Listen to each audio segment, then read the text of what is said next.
A minha história na dança chega, eu acredito, que desde criança, que eu sempre, quando eu vi uma manifestação cultural, eu lembro que uma vez ainda, quando eu morava ainda na Zona Sul, no IPCEP, e que tinha um caboclinho se apresentando num largo lá, perto de onde eu morava. E aí a gente assistindo, eu junto com minha mãe, eu olhei para aquela manifestação e fiz, eu ainda vou dançar isso. Aí ela fez, oxe, tá doida, menina. E eu era uma criança muito inquieta. Minha família era muito grande, éramos 4 homens e 4 mulheres. E quando cada comercial que dava na televisão, eu estava todo mundo na sala assistindo. Quando dava o intervalo, eu ia para a cozinha, que era um espaço maior. Eu plantava bananeira, eu abria escala, eu não parava. Aí meu pai fazia assim, meu Deus, essa menina tem um negócio, parece que não para quieta, não consegue parar quieta, né? E o tempo passou. Quando criança, eu tinha um sonho em ser ginástica, né? E competir, mas nunca consegui porque eu não tinha dinheiro para entrar no lugar. Estudava em escola pública que não tinha nem ginástica, nem ginástica rítmica, nem ginástica de solo. E aí foi passando. E eu já na minha juventude, com 19 para 20 anos, um amigo meu que é percussionista falou, Vilma, está tendo frevo lá na Casa da Cultura, vamos assistir? Aí eu fui e estava rolando umas aulas. E aí, quando eu cheguei lá, era o último dia da Feira do Frevo, que era feita pelo Balé Popular do Recife. E eu assisti, mas a gente já chegou, já não tinha mais aula, não tinha mais nada. Aí eu esperei um ano, aí no outro ano, essa mesma pessoa, Chechel, Vilma, começou, vamos lá, eu fui. E aí foi quando eu conheci Meia-Noite, o mestre Meia-Noite. Ele dançava no balé e ele estava fazendo um cartaz que estava abrindo inscrição para fazer essa aula de frevo. E aí eu comecei a frequentar a Casa da Cultura para assistir a Feira do Frevo e começar a fazer aula de dança. E aí eu me encantei, né, também pelo mestre, pelo bailarino, e com o decorrer de alguns anos a gente se conheceu melhor e começou a namorar. E eu vim, e ele me convidou também para vir fazer aula de dança com ele aqui na Campina do Barreto, que aí já existia o grupo, aí era apenas o grupo da Aruê Malunga, era um grupo de dança onde ele usava o espaço de algumas escolas e centros sociais urbanos, final de semana, para dar aula. E aí eu comecei a frequentar as aulas. E com as aulas do balé na Casa da Cultura, eu conheci o Caboclinho Carijós, onde estava chamando, na verdade, o rapaz estava chamando as bailarinas do balé, né, para sair na tribo Carijós. E aí eu também, as meninas do balé que era bailarina não foram, mas eu fui. E aí saí pela primeira vez no Caboclinho, e depois do carnaval, a Feira do Frevo passou a ser o ano todo na Casa da Cultura, sempre nas sexta-feiras. E uma sexta-feira o Caboclinho foi dançar na Casa da Cultura, no dia da Feira do Frevo. E aí André Madureira me viu dançando e gostou. Ele também me via, sabia que eu estava fazendo aula de frevo, né, no balé, e que eu estava namorando com Meia-Noite. E aí ele me chamou para fazer parte do espetáculo Nordeste, quer dizer, não foi para fazer parte do balé, mas para acompanhar um ensaio do espetáculo Nordeste que ele estava montando. E ele fez uma proposta para eu acompanhar os ensaios, onde nesses ensaios eu tinha que tapar o buraco de quem faltasse, fosse homem ou fosse mulher. Então, se um menino faltasse, eu assumiria aquele lugar e teria que decorar todas as coreografias e todas as posições.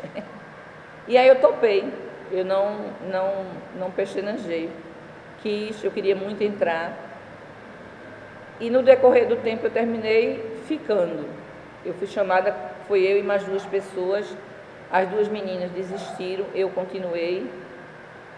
Eu consegui estrear no espetáculo Nordeste, viajei para estrear o espetáculo em Brasília, e aí eu dançava no Balé Popular do Recife, comecei a ser bailarina do Balé Popular do Recife, mas paralelo eu estava também no Daruê Malungo, acompanhando as aulas do mestre Meia-Noite, e comecei a fazer também parte desse grupo de dança, que era só dança afro.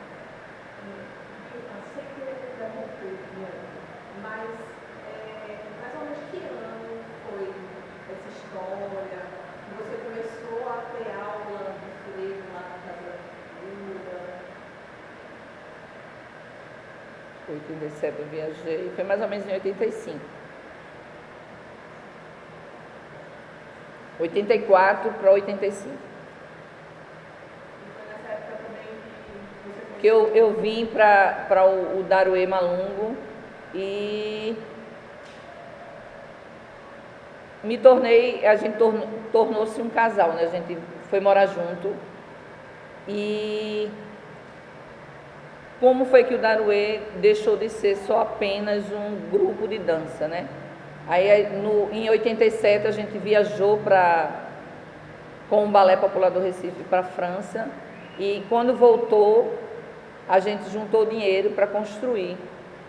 A gente ganhou esse terreno para construir uma casa para a gente morar, e a gente resolveu junto, eu e ele, em vez de fazer uma casa, a gente fazer um espaço, onde durante o dia a gente ia dar aula para a comunidade, voluntariamente, e à noite esse espaço ele ia ser aberto para dar aula de dança, mas para pessoas que pudessem pagar.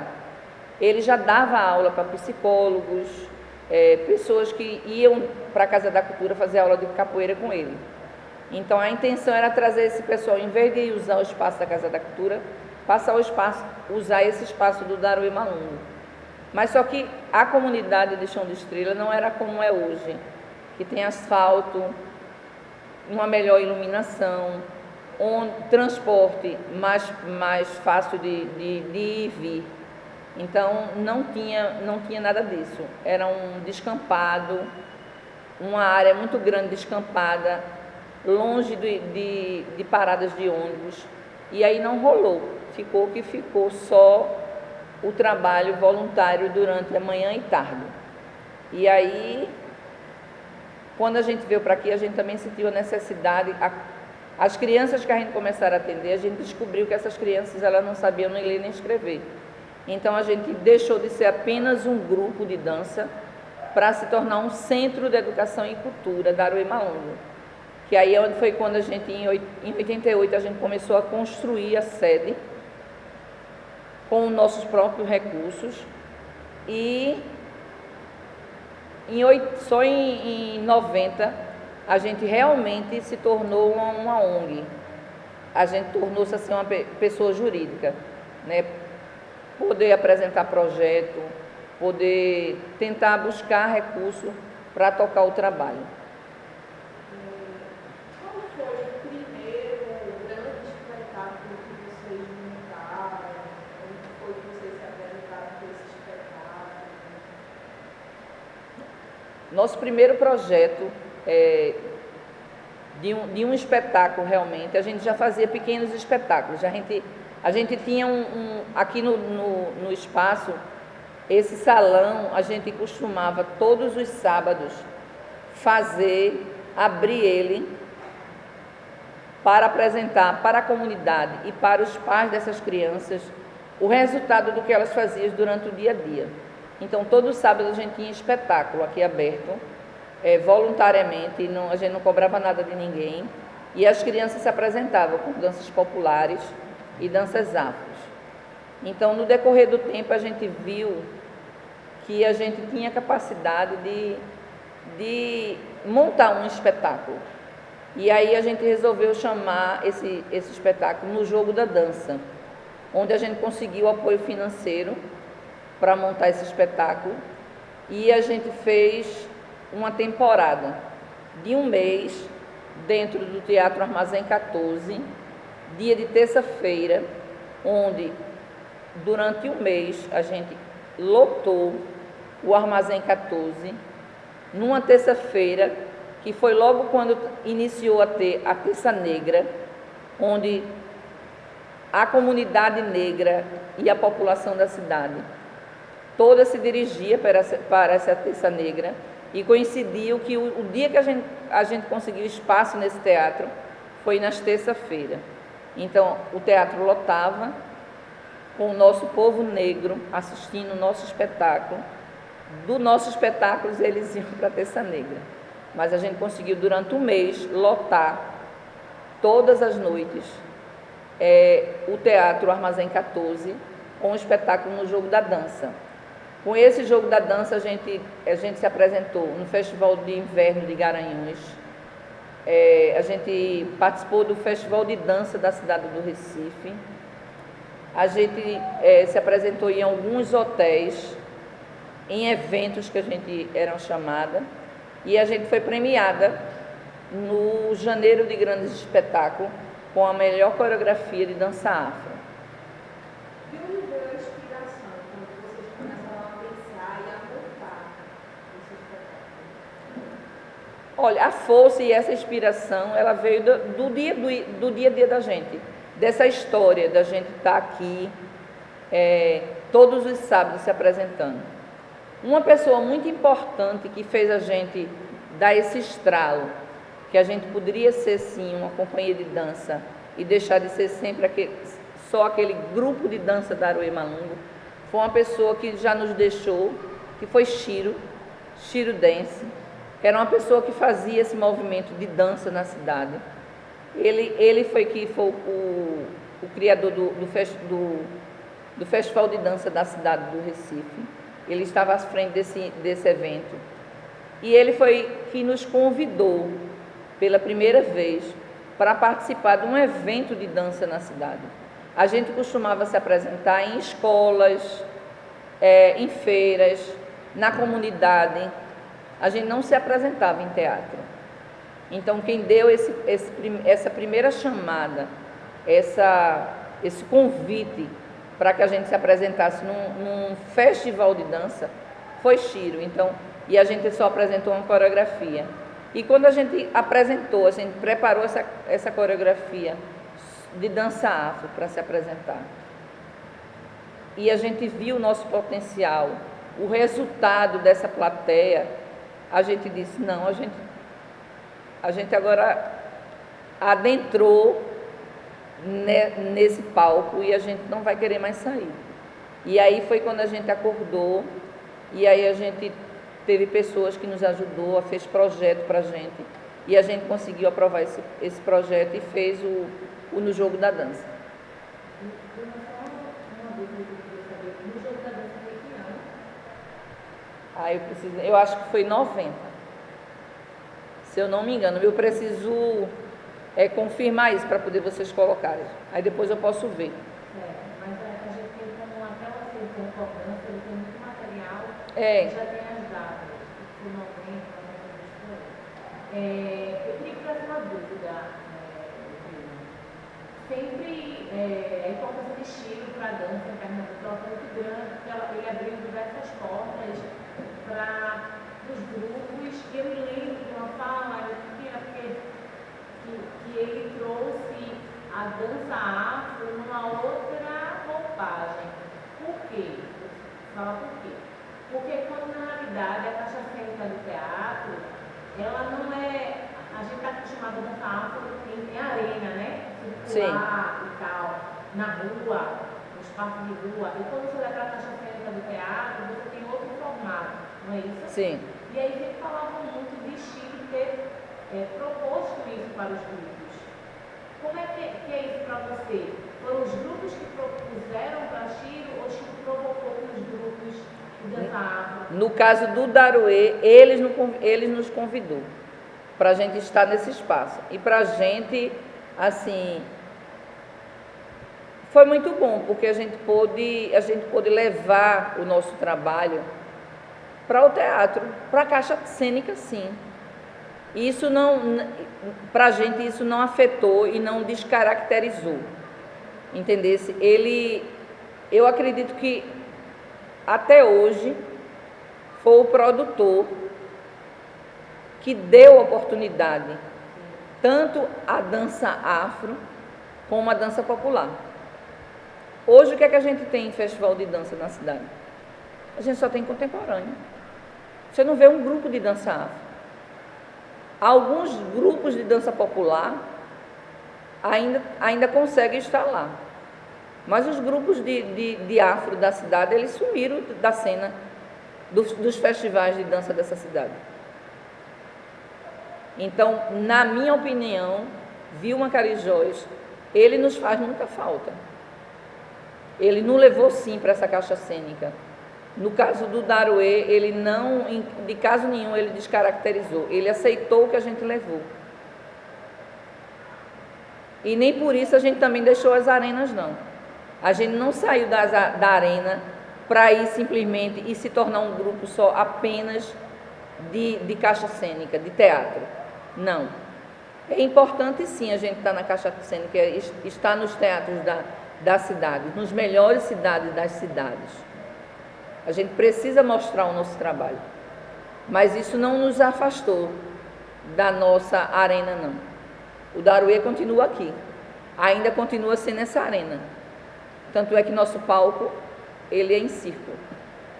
Ele não é quadrado. Ele é em círculo. Vilma, você passou muitos anos, né, em uma oficina de dança. Sim. Nos quilombos, né, inúmeras quilombolas, né? Como você percebeu esse fomentar da dança afro em comunidades que nunca, né, tiveram essa experiência? Olha, para mim foi muito importante estar junto desse pessoal dos quilombolas, que apesar de ser quilombolas, a gente sentia que eles não tinham muita propriedade, né? A questão do sagrado mesmo, muitas comunidades quilombolas, eles desconheciam, né? Infelizmente, a igreja adentrou-se dentro dos interiores, né? Na zona rural, e a gente não sentia muito essa presença e essas oficinas que foi levada lá para o festival, nessa provocação, que não foi só a dança, né? Teve outras oficinas que fomentou esse pessoal e que a gente conseguiu despertar esse lado cultural dentro daqueles quilombos, e onde até hoje eu acredito o pessoal ainda trabalha. Eu perdi um pouco de contato com o pessoal, mas eu acredito que eles ainda trabalhem e de alguma forma isso esteja inserido no dia a dia deles até hoje. Então foi muito importante para o Daruê essa troca de experiência, a gente ter ido lá. Gostaria de ter podido ter continuidade, ter dado continuidade ao trabalho, mas infelizmente a gente não tem condições, não tem perna para tanto, mas a gente nunca perdeu o elo de alguma forma com o quilombo do pessoal que eu trabalhei. A gente percebe. Salve. A gente percebe que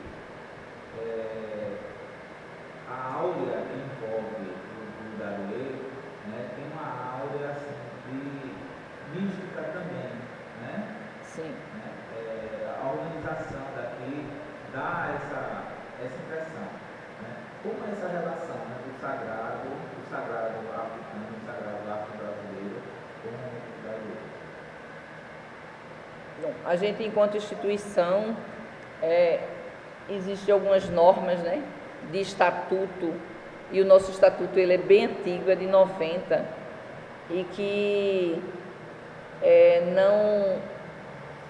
não pode se trazer o religioso nem o político, né, para dentro da instituição. Mas a gente eu vejo que não tem como separar, não tem como separar. A partir do momento que você trabalha com a cultura negra, você está, sim, trazendo o sagrado junto com você.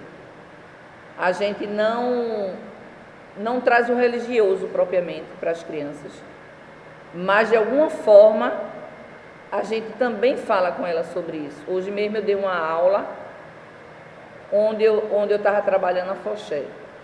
E aí hoje eu trabalhei a dança do Orixá Oxum, tanto pelo horário da manhã quanto à tarde. Então, de alguma forma, mesmo que não seja através do afoxé, quando você toca um maculelê, você está tocando para um orixá.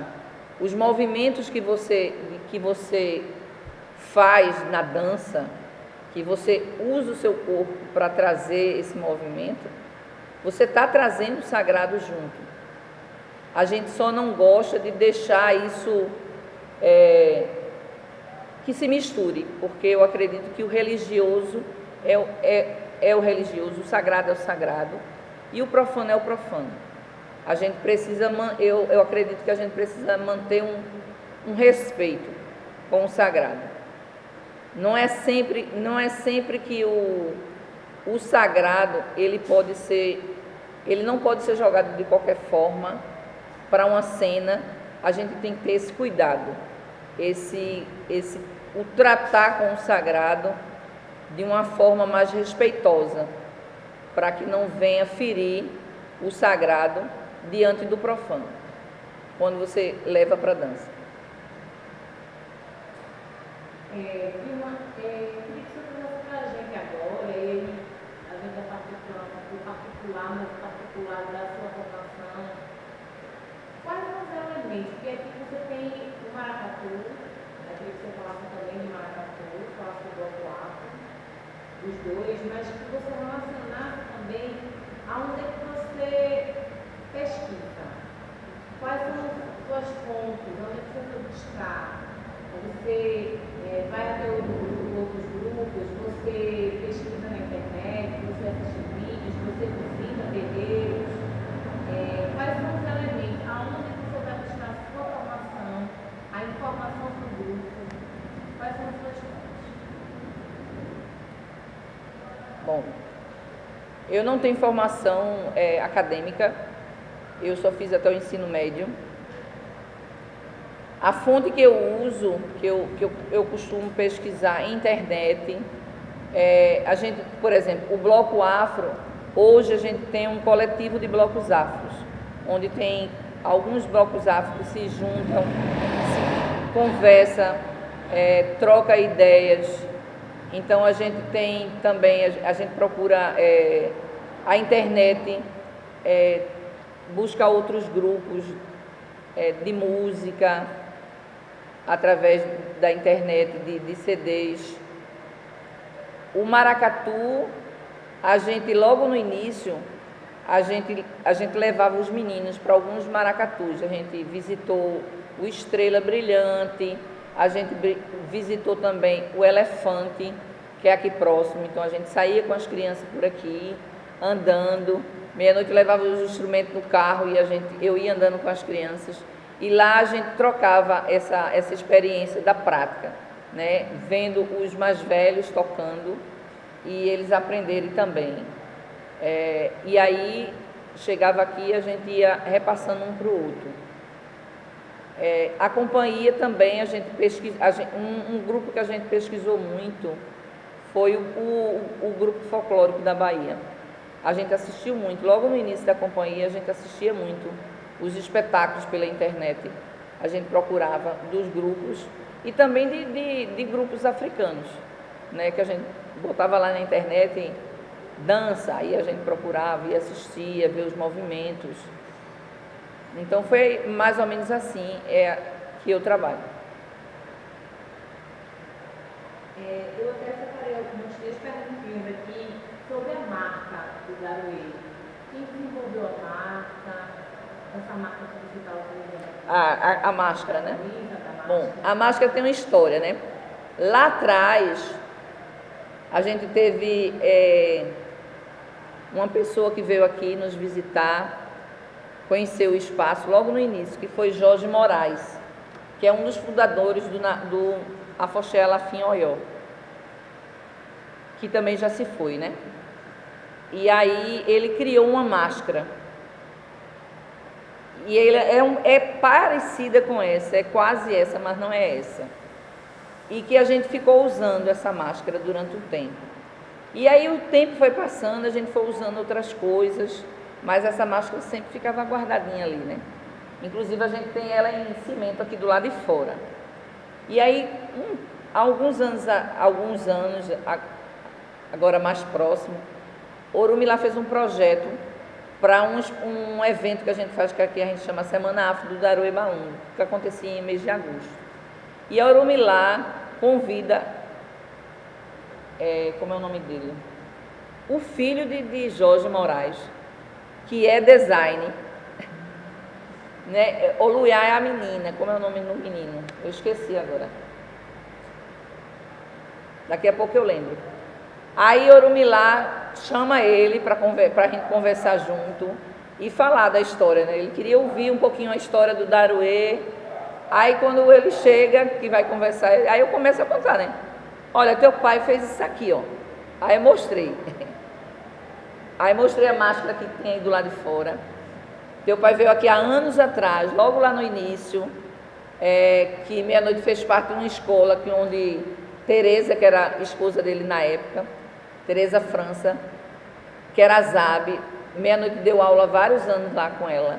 Então eles tinham uma relação com Jorge Moraes. E aí a Orumilá traz o filho de Jorge, uma pessoa que lá atrás tinha feito uma máscara e deixou para a gente usar como logomarca. E a gente terminou utilizando a logomarca do filho dele, né? É interessante, precisou de anos para a gente realmente assumir uma marca que foi nos dada desde lá do início, acho que bem do início, bem quando a gente começou a construir isso aqui, que Jorge veio aqui. E a gente usava, às vezes, e às vezes não usava. E depois de anos, a gente resolve realmente assumir que a nossa logomarca é a máscara. Eu vou até fazer uma fala que não tem nada a ver com a gravação aí, mas é o que a gente fala muito atualmente, que é o afrofuturismo, né? Porque essa máscara é bastante atual, sabe? E você olha para ela super na moda, né? Super incrível isso. E ele ainda colocou os elementos, né, de alguns orixás, que a gente também uma vez consultou uma pessoa e perguntou quais eram os orixás que regia aqui, que aí a gente trouxe para a gente Xangô, Oxum e Orixalá, mas ainda também tem a questão da presença de Yansan, por causa do maracatu, né? E aí nesse desenho você encontra, né, aqui, ó, tem a espada, tem o machado. E aí ele trouxe, dentro da conversa e do desenho do próprio pai, ele criou esse aqui, que a gente hoje assume como a nossa logomarca.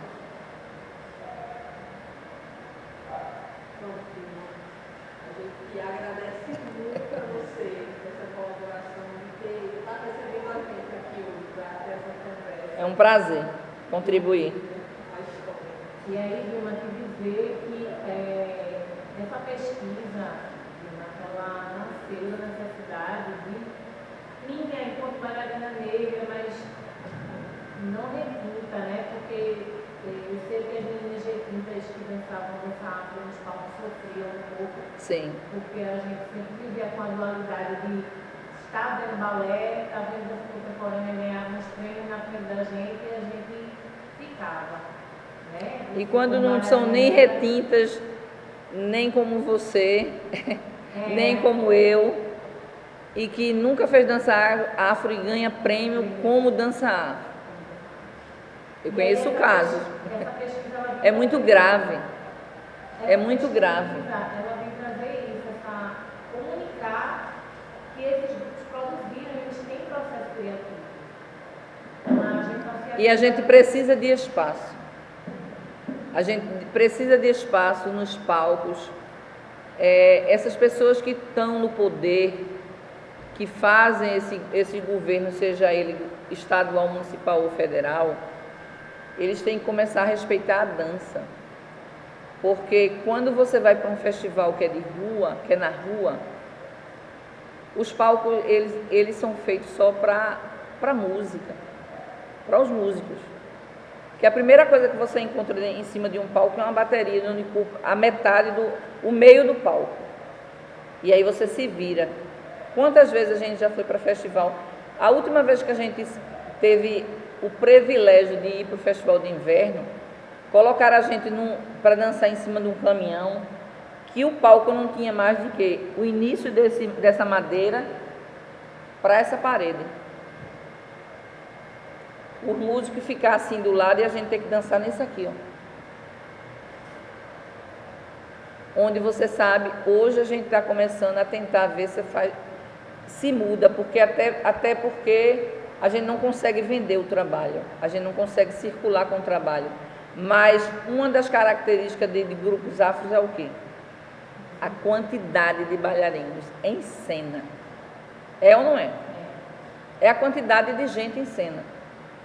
Não só a percussão, como a quantidade de bailarinos. Precisa de espaço para executar. Exatamente. A gente precisa pelo menos de 8 por 8, 10 por 10, entendesse? Para poder fazer um trabalho e poder circular nesse palco. Entender também que a dança afro tem as mesmas necessidades das outras danças, precisa de uma boa luz, um bom som, Exatamente. um bom linóleo, Sim. um camarim para trocar de roupa. Exatamente. Não dão nem palco, nega. Imagine o resto. Obrigada, Diana.